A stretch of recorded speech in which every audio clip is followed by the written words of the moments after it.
I want to pivot back a little bit to where you started with judo, Mhm. and your father is the one who got you into judo, correct? That's correct. Although kind of my mom takes responsibility because she pushed me into wrestling. Dad never wanted me to, like, he never wanted to like push me into his thing. Which I I appreciate that because I think a lot of parents do, it's prescribed diversity or they want to make him do baseball. They want to make him do their, whatever their sport was. Um, Dad pushed me into karate, which I liked the competition aspect, but I didn't like the striking aspect so much. When my mom kind of said, "Hey, you should check out wrestling," I liked the grappling aspect, and then it kind of gave me eyes to see what Dad has been doing. And then by the time I was 12, 13, I'd been doing wrestling for a couple of years. I was like, "Oh, I see why I like judo. I see what it is a little bit." But yeah, Dad was a big influence and still is. Okay, so you started at 12 or 13 in judo, or were you getting sprinkles of it before that?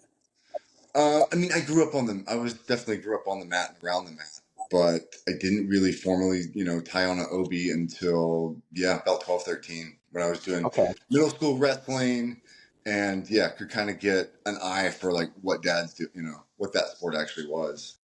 Okay. Um, your father, Sensei Dennis, what would you describe his style of judo, and how would you compare it to yours? Dad would maul people. Uh, yeah, there was a running joke for a long time, like, Dad, what's your favorite throw? And it's a front choke. Dad's judo was very much kind of influenced.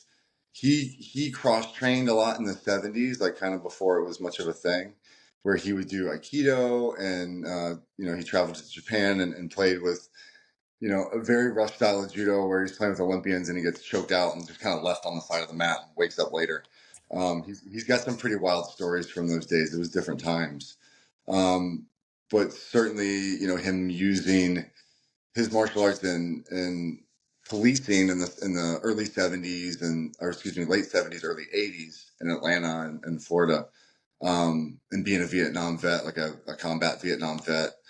Um, he he had a very rough style of judo, and that's by his own admission as well.